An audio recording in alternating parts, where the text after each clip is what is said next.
statistically, you can look up this factual information. I believe it was 2012 that they brought back the Smith-Munn Act, which says that the U.S. government is legally allowed to propagandize its citizens. Well, if we know that the government is legally allowed to propagandize its citizens. How? And How? They shooting at the garlic festival. They shooting at the garlic festival. Oh my God. Standing a gun like that and then look in me, and shot. This is American terrorism. This is red versus blue terrorism. After 33 years, we did not expect what happened here yesterday. And then the daughter Hannah comes out screaming, "Daddy and Mommy, what's going?" This is the most heart-wrenching sight I could have seen. In the store. One right down there. Oh my God. Guys, we got people down inside King Supers. I even hate to say it because we're saying it so often. My heart goes out. Our hearts go out for the survivors, who had to flee for their lives and who hid, terrified. They shooting at the garlic festival. Oh my God. But the right to keep and bear arms shall not be infringed. That's the promise in the U.S. Constitution. But according to Joe Biden, it's still not an absolute right, despite what the text says. No, that right is subject to his approval and his interpretation. Joe Biden is in charge of the Constitution now. Joe Biden defines its terms. So policies like this one are unhinged from reality, to put it gently. So to enforce them, Joe Biden has nominated a man who is unhinged from reality. His name is David Chipman, and he will now run the Bureau of Alcohol, Tobacco, and Firearms, an agency that Joe Biden referred to today as the AFT.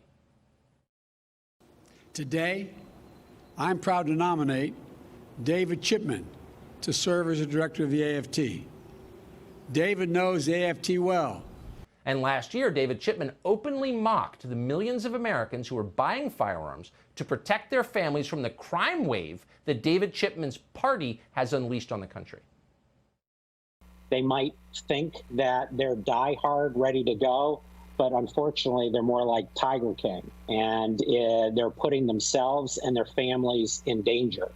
And so what I would suggest is for those people who were first-time gun owners, if they did go out and buy a gun, I would secure that gun locked and unloaded and hide it behind the cans of tuna and beef jerky that you've stored in a cabinet, and only bring that out if the zombies start to appear. And I don't think they are. It's hard to imagine a flippant remark that's more infuriating than that one. If you bought a gun to protect your family, your business, your home during the riots that these people unleashed on the country, a conspiracy nut running the ATF calls you crazy. That's why if you made the mistake of buying a handgun with a magazine that holds more than 10 rounds, in other words, if you bought a Glock 19 or any of the most popular handguns sold in America, you'll be obligated to surrender it to that guy. And high capacity means what kind of numbers are we talking about? Yeah, so I think the consensus has been around 10. And there are a number of reasons why. So 10 and above would be high? Yeah, well, I think, let's say 10 and below are okay or reasonable. Above would be regulated.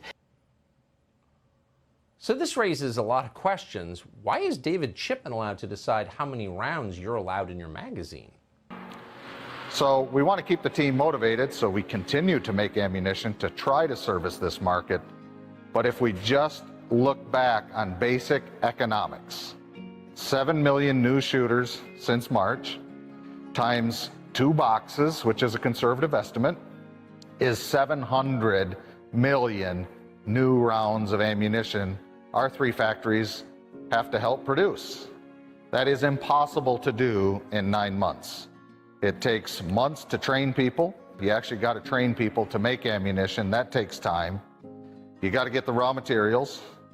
And on top of that all, we're dealing with a pandemic. And at all of our ammunition factories, the health and safety of our personnel and employees are number one.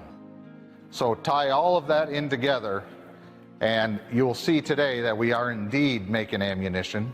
We indeed are shipping ammunition. We're not storing it in secret warehouses. But I wanted to address those rumors because every day I hear something new, and it's simply not true. We're making all of the ammunition as fast as we can. We really feel humbled that the demand is high for our products. And I ask, please squash the rumors. You don't have to believe everything that's out on the internet. We are doing our damnedest to meet this demand. Police commissioner said things took a violent turn almost immediately. Around midnight, 36-year-old Maurice Hill walked out of his North Philadelphia home with his hands up. He surrendered to police after a more than 7-hour standoff. Stand by, we have a male out of the house. Officers first arrived at the Rowe home around 4:30 Wednesday afternoon to serve a narcotics warrant. Police were met with rapid gunfire. 6 officers were hit. Well, you're trying to tell me that the government is behind this, and that's ludicrous. And you're trying to tell me that the government of this country is behind these mass shootings, and that's ludicrous. I mean, you got to be a steady listener of Alex Jones. I mean, you've got to be a steady listener of Alex Jones, who is definitely not dealing in reality. I want gun control. No more guns. Taking the guns early. I like taking the guns early. Taking the guns early. Take the guns first. Take the guns first. Okay, they are going to do this. Take the guns first. Take the guns first. Take the gun. Take the guns first. Take the guns first. Guns first.